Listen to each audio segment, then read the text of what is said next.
Topic पे मैं बात करने लगा हूँ वो है वाई वीज़ा इज़ रिफ्यूज्ड। उसके लिए हमारे पास एक ट्रायंगल होती है, ठीक है। इस ट्रायंगल में तीन चीज़ें देखी जाती हैं। एक आपकी सबसे ऊपर आ जाती है बैंक स्टेटमेंट, ठीक है। बैंक स्टेटमेंट आपकी चेक होती है। फिर उसके साथ आपके टैक्स रिटर्न्स चेक होते हैं, ठीक है। आधी पाकिस्तानी अवाम जो है ना, उसके पास ये है ही नहीं, क्योंकि वो इसी मसले में फंसे रहते हैं कि मैं फ़ाइलर बनूँ ना बनूँ, फ़ाइलर बनने का क्या फ़ायदा है, मुझे गवर्नमेंट को शो करने का क्या फ़ायदा। भाई ठीक है, बस जब आपको ये सारे फ़ायदे हैं और आप ये सोचते हैं कि हमने गवर्नमेंट को क्यों देना है, गवर्नमेंट अपने, तो बस ठीक है, फिर आप ये भी ना सोचें कि हमने मुल्क से बाहर जाना है, ठीक है। अच्छा, फिर उसके बाद यहाँ पे हमारे पास एक चीज़ आ जाती है, सोर्स कहाँ से, आपके पैसे आ कहाँ से रहे हैं। क्या आपके पास कोई बिजनेस है या आप कोई जॉब कर रहे हो, ठीक है। जब बिजनेस से आपको पैसा आता है वो भी बैंक स्टेटमेंट में जाता है, जब जॉब से आपको पैसा आता है वो भी बैंक स्टेटमेंट में जाता है। बिजनेस से जो पैसा आता है वो बैंक स्टेटमेंट में जाता है, वो उसके अंदर ट्रांजैक्शंस और सेल्स टैक्स की जो आपकी इनवाइसेस हैं उससे शो हो रहा होता है। जॉब से जो पैसा आता है वो आपको सैलरी स्लिप से शो हो रहा होता है, वो बैंक स्टेटमेंट में रिफ्लेक्ट हो रहा होता है। बैंक स्टेटमेंट के बाद आपके पास जितना बैंक बैलेंस है, क्या आपने उसके ऊपर टैक्स दिया कि नहीं दिया। अगर ये तीनों चीज़ें कंप्लीट हो रही हों तो आपको मैं एश्योरिटी देता हूं कि आप पूरी दुनिया में किसी भी कंट्री का वीज़ा अप्लाई कर लें।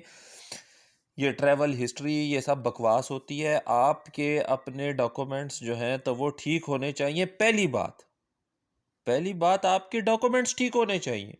उसके बाद फिर ट्रैवल हिस्ट्री और सब चीज़ काउंट होती है। और भाई ट्रैवल करोगे तो ट्रैवल हिस्ट्री बनेगी ना। ये चीज़ें अपने जहन में रखें। ये तीन चीज़ें, ये 22 करोड़ अवाम है ना, तो 20 करोड़ अवाम के पास ये तीन चीज़ें बराबर नहीं होती, ठीक है।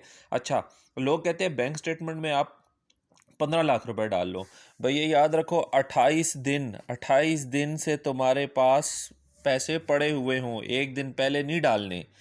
अच्छा, एक दिन पहले डालना तब मुमकिन होता है कि जब आपका कोई बिजनेस चल रहा हो। आपकी सीधी सीधी बैंक स्टेटमेंट 0000 आ रही है और एक दिन पहले आपके पास पैसे आ गए हैं। एक दिन पहले अगर आपके पास पैसे आए हैं, उसके एविडेंस दोगे, उसका आप लोगों ने साथ में लगाना है कि ये इसकी इनवाइस है, ये यहाँ से पैसे आए हैं। जब आपके मनी ट्रेल क्लियर नहीं होगी, आपका वीज़ा रिजेक्ट होगा।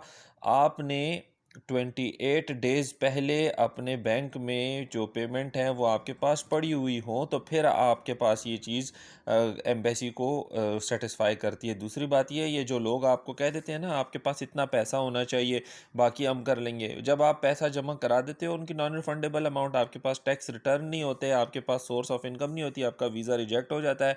75 70 80 हज़ार 90 हज़ार रुपये वो आपके जो है तो वैसे ही ज़ाया हो जाते हैं, ठीक है। जब भी आप वीज़ा अप्लाई करें किसी भी कंसल्टेंट के थ्रू, तो आप ये तीन चीज़ें इंश्योर करें। आपका सोर्स ऑफ इनकम क्या है, क्या वो बैंक स्टेटमेंट में रिफ्लेक्ट कर रहा है, और क्या उसके ऊपर आप टैक्स भर रहे हो कि नहीं भर रहे हो। इसके अलावा अगर किसी को कोई डिटेल चाहिए तो वो बिल्कुल मेरे चैनल को सब्सक्राइब करे और मुझसे बात कर ले, मुझे व्हाट्सएप कर लो पर्सनल, मैं आपको सिखा दूंगा ये चीज़ें।